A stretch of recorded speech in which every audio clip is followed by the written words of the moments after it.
Hello दोस्तों, all of you. देखिए हम लोग पीछे बीच में एक दो टॉपिक मैंने एक्स्ट्रा ले लिए। तो बेसिकली वैसे हम लोग बात कर रहे थे ये एनिमल टिश्यू वाला पोर्शन कर रहे थे। अब होपफुली आपको थोड़ा सा याद होगा एनिमल टिश्यू वाले पोर्शन में हम लोगों ने क्या किया, क्या पूरा पोर्शन किया था। तो मैं थोड़ा सा याद दिला देता हूँ कि एनिमल टिश्यू वाले में सर एक चीज़ हम क्या कर रहे थे कि हम लोगों ने इसको पढ़ा, इसके बारे में थोड़ा सा पढ़ रहे थे, कनेक्टिव टिश्यू। यस। और कनेक्टिव टिश्यू में जो अभी अपना पोर्शन हम लोग चला रहे थे वो कौन सा चला रहे थे कि सर इसमें एक था फ्लूइड कनेक्टिव टिश्यू।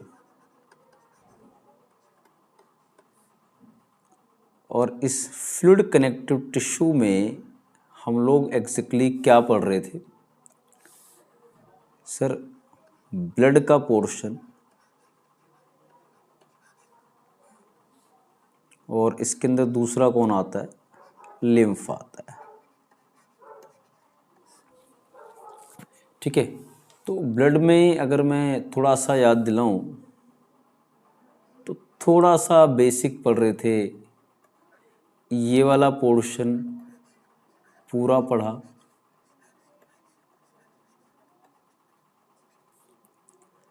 फिर ये आरबीसी या एरिथ्रोसाइट्स, फिर ये डब्ल्यूबीसीज या ल्यूकोसाइट्स, और फाइनली कौन होगा सर, ब्लड प्लेटलेट्स।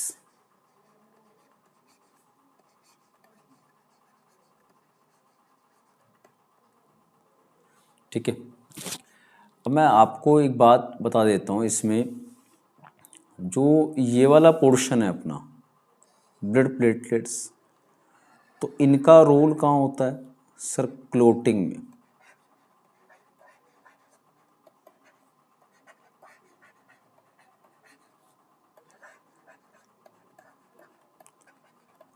तो ये ब्लड क्लोटिंग या ब्लड कोगुलेशन है, इसको पूरा मैं एक बता चुका हूँ और इसकी एक पूरी वीडियो चैनल पे अवेलेबल है, तो वहाँ से आप देख सकते हैं व्हाट इज़ द रोल, कैसे प्ले करता है ब्लड प्लेटलेट्स। फिर डब्ल्यूबीसी जो है इसकी भी एक वीडियो पहले ही अवेलेबल है, इसके टाइप्स के बारे में, जो ग्रेनुलोसाइट्स, इओसिनोफिल वगैरह सब के बारे में। ठीक है। आरबीसी के बारे में जो हमें थोड़ी सी चीज़ पढ़नी है वो मैं आपको यहाँ पे बता देता हूँ। वैसे जब पूरे ब्लड की बात करेंगे, that is about complete blood, तो ये ब्लड मेनली कहाँ सिंथेसाइज होता है, synthesizes mainly inside where sir, bone marrow. है ना, बोन मैरो में ही सिंथेसाइज होता है। ठीक है। बोन मैरो आई थिंक आपको पता हो, बोन मैरो का एक अल्टरनेट नेम भी है जिसको बोलते हैं हेमो पोएटिक टिश्यू बोला जाता है। और एग्जैक्टली अगर मैं कहूँ तो बोन मैरो प्रेजेंट कहाँ होती है सर, बोन मैरो प्रेजेंट होती हैं inside cavities of long bones और बोन मैरो, सॉरी बैकबोन। मतलब बैकबोन की जो 26 बोन्स हैं उसकी कैविटीज़ में प्रेजेंट होंगी, बाकी जितनी भी लॉन्ग बोन्स हैं लाइक फीमर वगैरह, ह्यूमरस वगैरह, उनमें मिलती हैं बोन मैरो। सबसे एक्टिव बोन मैरो अगर आपसे कोई पूछ ले, सबसे एक्टिव बोन मैरो किस में होता है, सबसे ज़्यादा जो प्रोड्यूस करने में हेल्प करता है ब्लड को, वो कौन सा, बैकबोन में होता है। तो बोन मैरो का एक रूल है, जनरल बात है, बोन मैरो सर क्या है, एक टिश्यू है, आप बता रहे हैं ग्रुप ऑफ सेल है। ऐसे बिल्कुल मान सकते हैं हम लोग कि सपोज़ मैं यहाँ बोल रहा हूँ कि ये ऐसे बोन है,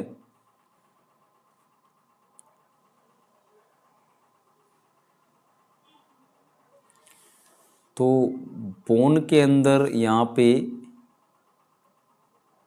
जो एम्प्टी स्पेस हैं, तो उन एम्प्टी स्पेस में ये भरे पड़े हैं टिश्यू। तो उन टिश्यूज़ को हम लोग क्या नाम बोल रहे हैं सर? Bone marrow.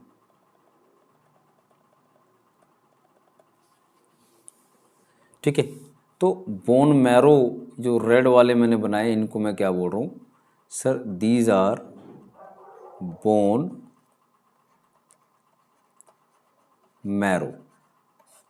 ठीक है, तो इनका एग्जैक्टली रोल क्या है बोन मैरोज, आई थिंक आपको बिल्कुल क्लियरली ये बात समझ में आ रही है। अच्छा, अभी अगली चीज़ की अगर बात करें कि सर ठीक है बोन मैरो ओके, तो हम लोगों ने अभी अब क्या पढ़ना है सर? थोड़ा सा हम लोगों ने पढ़ना है कि सर देखो मैंने क्या कहा, जितना भी ब्लड है वो पूरा किस में बनना है? बोन मैरो सिंथेसाइज करेगा, ब्लड को भी, लिम्फ को भी, सबको लगभग। ठीक है, तो जो अपना WBC, ब्लड प्लेटलेट्स, RBC, ये सब कहाँ बनेंगे? ब्लड प्लाज्मा सब बनेंगे बोन मैरो के अंदर। सर RBC की यहाँ कहानी थोड़ी सी, आप कहेंगे RBC की कहानी थोड़ी सी अलग है। क्या अलग है कहानी? देखिए, जो RBC है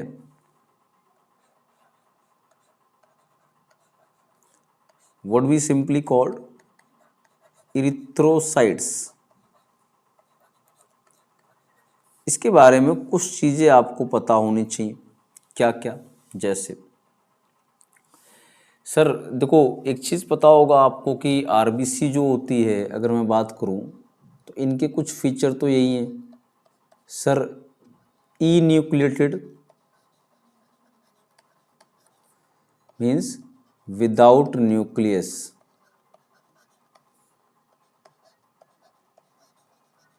न्यूक्लियस नाम की कोई चीज़ नहीं होती। साथ में दूसरी बात सर, विदाउट सेल ऑर्गेनल्स, जो मेम्ब्रेन बाउंड वगैरह होते हैं, माइटोकॉन्ड्रिया वगैरह कुछ नहीं होता। साथ में क्योंकि माइटोकॉन्ड्रिया जैसे स्ट्रक्चर नहीं है तो रेस्पिरेशन कैसा होगा? Anaerobic respiration. As you know, anaerobic respiration means sir respiration without oxygen. ठीक है, बिना ऑक्सीजन के रेस्पिरेशन हो रहा है तो आप उसको ये कंडीशन बोल रहे हैं। फिर उसके बाद इसका आपसे एक क्वेश्चन आता है, भाई इसका शेप बताओ, तो आप उसको शेप बताएंगे तो कैसे? सर ऐसे वो डिस्क लाइक या कुछ ऐसे दिखता है, पूरा डोनट शेप। ठीक है, डिस्क लाइक या डोनट शेप स्ट्रक्चर होता है, तो क्या बोलते हैं?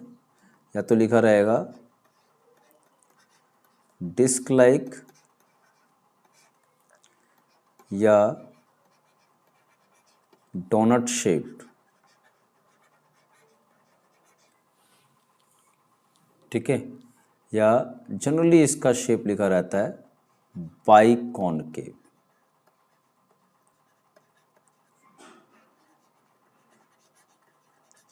शेप हो गया इसका। ठीक है, अब आप जनरली आपसे एक बहुत ज़बरदस्त क्वेश्चन क्या आता है? देखो, पहले तो अगर आपसे कोई पूछे कि सर आप मुझे बताओ कि RBC का हमारे अंदर क्या रोल होता है, तो होपफुली आप RBC का रोल क्या बताएंगे? सर RBC सर दो काम करता है। दो क्या, एक ही बोलिए आप उसे। ठीक है, वो पूरे ब्लड का वर्क हो गया होता है न्यूट्रिशन सप्लाई करना। तो RBC का आपका रोल क्या है? ट्रांसपोर्ट ऑफ गैसेस,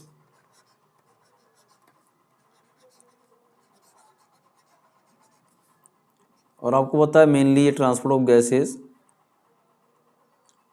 CO2 और O2 की बात हो रही है।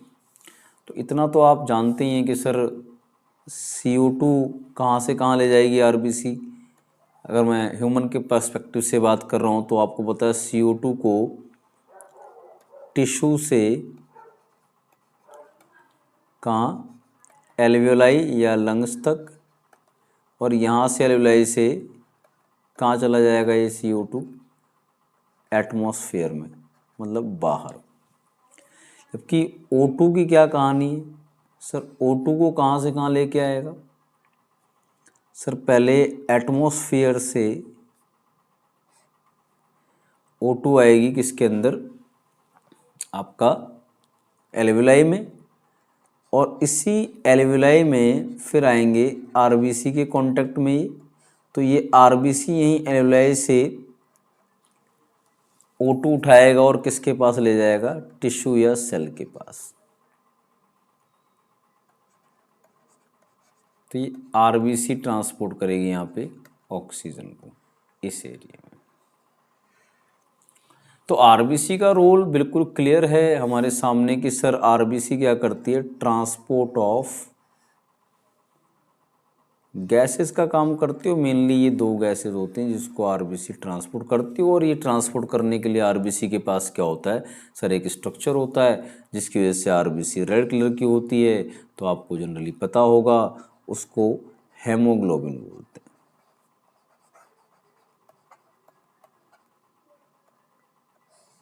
ठीक है, तो RBC जो होता है हेमोग्लोबिन की वजह से रेड होती है, provides red colour to RBC। Sir haemoglobin सिर्फ RBC को रेड कलर प्रोवाइड करने के लिए काम करते हैं? नहीं भाई साहब, हेमोग्लोबिन वो है जो CO2 और O2 से कंबाइन होगा, मतलब यही कॉम्बिनेशन बनाता है। तो HbO2 और HbCO2, तो इसको आपने पढ़ा होगा ऑक्सी हेमोग्लोबिन, और ये कार्ब अमीनो हेमोग्लोबिन। तो ये ट्रांसपोर्ट करता है फिर इसको लेके। ठीक है, ये हेमोग्लोबिन की वजह से। अब थोड़ा बहुत आई थिंक आपको आइडिया हो, तो आपको पता होगा कि हेमोग्लोबिन जो होता है सर, उसका अमाउंट या हमारे अंदर हेमोग्लोबिन का कितना अमाउंट प्रेजेंट होता है। तो आपको पता है कुछ 12 से 16 ग्राम, 12 to 16 ग्राम पर 100 ml ऑफ ब्लड, मतलब 100 ml ब्लड में कितना अमाउंट हेमोग्लोबिन का होगा? 12 to 16 gram in normal human being. ठीक है भाई, ये चीज़ क्लियर है भी आपको कि मैं कह रहा हूँ कि हेमोग्लोबिन का क्या कॉन्सेंट्रेशन है, क्या कंडीशन है हेमोग्लोबिन की, कितना अमाउंट प्रेजेंट होगा हेमोग्लोबिन का, ये हम लोग यहाँ पे बात कर रहे हैं। देन आफ्टर अभी अगर मैं इसके अंदर आगे चलूँ कि सर RBC के बारे में मुझे कुछ और बताओ, तो RBC के बारे में कुछ और बात करें। तो सर RBC के बारे में एक बात और कर लेते हैं।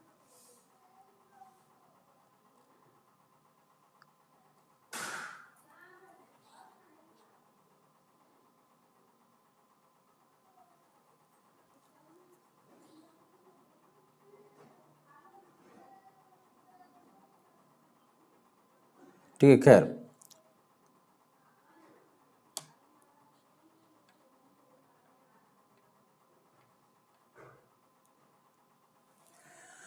तो बात यहाँ पे किसकी हो रही है?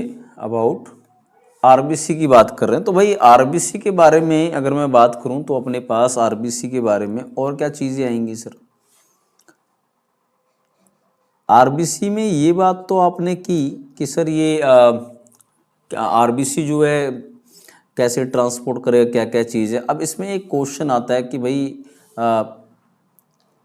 जैसे मैंने कहा कि RBC के पास माइटोकॉन्ड्रिया जैसी कोई चीज़ नहीं है, सेल ऑर्गेनेल नहीं है, तो इसीलिए ये ऑलवेज डू एनारोबिक रेस्पिरेशन।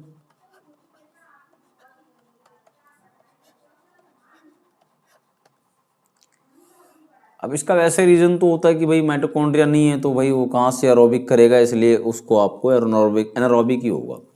ठीक है, लेकिन एनारोबिक रेस्पिरेशन, अगर आरबीसी एनारोबिक अगर रेस्पिरेशन कर रहा है तो इसका सर बेनिफिट क्या है? देखिए इसका बेनिफिट बिल्कुल सिंपल है। आरबीसी कौन है? आरबीसी एल्वियोलाई से O2 उठाएगा और उसको ट्रांसपोर्ट करेगा पूरी बॉडी के टिश्यूज तक या सेल्स तक। आरबीसी ने जो ऑक्सीजन यहाँ से उठाई एल्वियोलाई से, क्या उसको आरबीसी को उसकी ज़रूरत है? सर नहीं है, क्योंकि वो तो एनारोबिक है।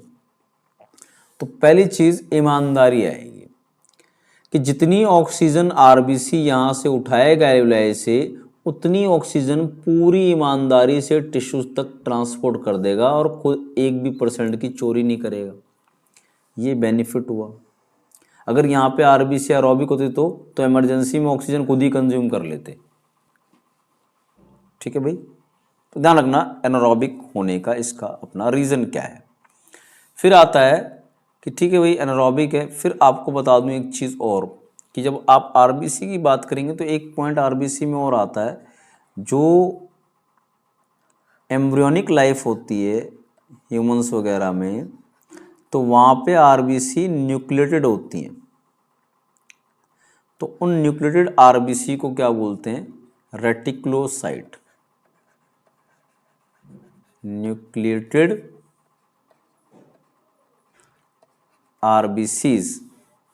और ये किसका फीचर है? सर इट इज फीचर किसका? Embryonic life. एम्ब्रियोनिक या फीटल लाइफ।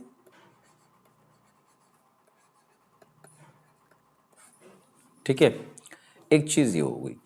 उसके बाद आरबीसी में और क्या चीज़ है? तो आरबीसी में इम्पोर्टेंट एक बात ये भी है कि जो आरबीसी होता है सर, उसके बारे में उसके ऊपर एक क्वेश्चन आता है कि सर उसके ना सिंथेसिस से रिलेटेड बताओ, कहाँ कहाँ सिंथेसाइज होते हैं। सिंथेसिस, तो आप ध्यान रखें कि आरबीसी, जैसे मैंने कहा देखो आरबीसी किसका पार्ट है? सर आरबीसी तो ब्लड का पार्ट है। आपने कहा ब्लड तो सिंथेसाइज कहाँ होता है? ब्लड सिंथेसाइज होता है बोन मैरो में। तो सर आरबीसी वही होंगे। हाँ ठीक है भाई, आरबीसी वही होंगे, मना नहीं कर रहे हैं, बट ध्यान रखें आरबीसी की सिंथेसिस 3 जगह होती है। एक बोन मैरो,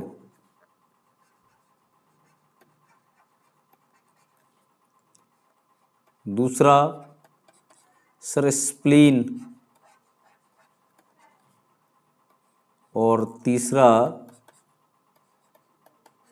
लीवर। इसको ध्यान रखें कि 3 जगह आरबीसी की मेनली सिंथेसिस होती है, बोन मैरो, स्प्लीन और लीवर। और आपको बता दूं जो ये स्प्लीन है, जिससे हमने पढ़ा है आरबीसी के बारे में, तो आरबीसी का लाइफ स्पान कितना था? 120 डेज। 120 दिन बाद आरबीसी मरेगी। मरने के लिए कहाँ आएगी? स्प्लीन में। इसीलिए स्प्लीन को 2 नाम बुलाते हैं। स्प्लीन का एक नाम होता है ग्रेवयार्ड ऑफ आरबीसी,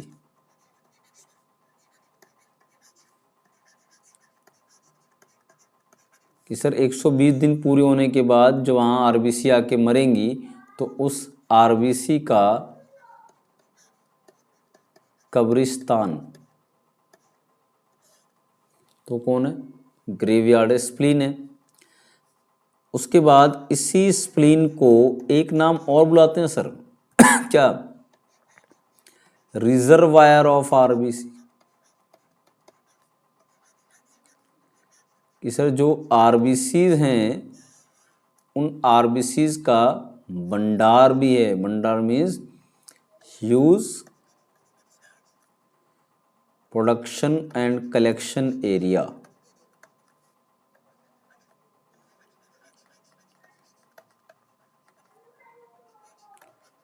आरबीसी यहीं बनेंगी और यहीं आके मरेंगी, तो मैक्सिमम। तो स्प्लीन को इसीलिए बोलते हैं ग्रेवयार्ड ऑफ आरबीसी। साथ में आरबीसी लीवर में भी बनती है।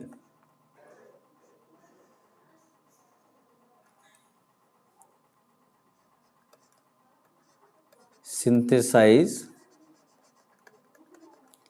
आरबीसीज, और लिवर में इसकी प्रोसेस को नाम बुलाते हैं, प्रोसेस कॉल्ड इरिथ्रोपोएसिस।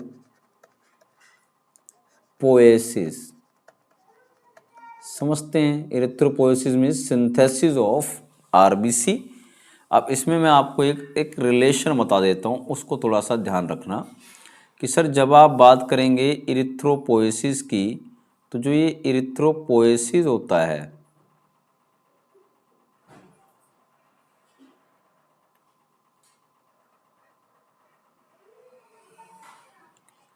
सर इसके लिए एक चाहिए होता है प्रोटीन। उस प्रोटीन का नाम है इरिथ्रोपोएटिन।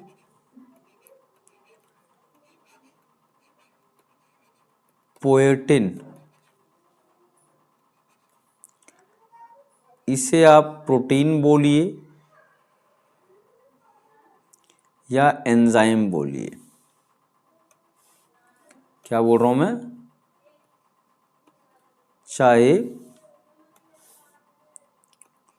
चाहे आप प्रोटीन बोल लीजिए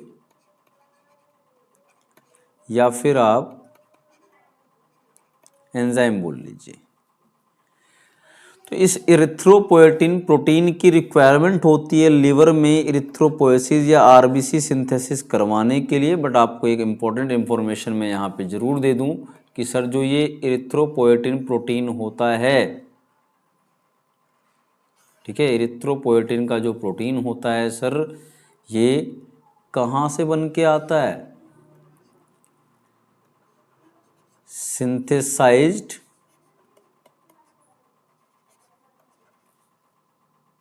inside kidney but works inside liver। Same ऐसे ही जैसे आपने कहीं पढ़ा होगा कि आपका लिवर जो होता है एक हार्मोन बनाता है एंजियोटेंसिनोजन, जो किडनी में जाके काम करता है जीएफआर वगैरह बढ़ाने के लिए, ग्लोमेरुलर फिल्ट्रेशन रेट जिसको आप बोल देते हैं, उन सब के लिए। तो ऐसे ही इरिथ्रोपोएटिन बनता किडनी में है, काम लिवर में करता है। ऐसे ही एंजियोटेंसिन बनता लिवर में है, काम किडनी में करता है। तो दैट इज ऑल अबाउट, अगर मैं बात करूं, that is all about RBC. तो हम आरबीसी के बारे में ये सारी बातों के यहाँ पे बात कर रहे हैं। तो अगर मैं थोड़ा सा रिकैप करवाऊँ तो कुछ बड़ी चीज़ नहीं है। ये हमने एनिमल टिश्यू में बात करा था, मैं ये सारा मैंने ब्लड वगैरह के बारे में एक्सप्लेनेशन दिया, ठीक है। उसके बाद जो है फिर हम लोगों ने सीधे यहाँ पे किसकी बात की कि सर यहाँ पे आरबीसी के बारे में डिटेल में हम लोग चल रहे हैं, और ये सारा आरबीसी का ट्रांसपोर्ट वगैरह कितना परसेंटेज वगैरह है, ये सब की बात कर रहा था मैं। उसके बाद फिर आपका जो है इसके अंदर हम लोगों ने बात किसकी की, दैट इज अबाउट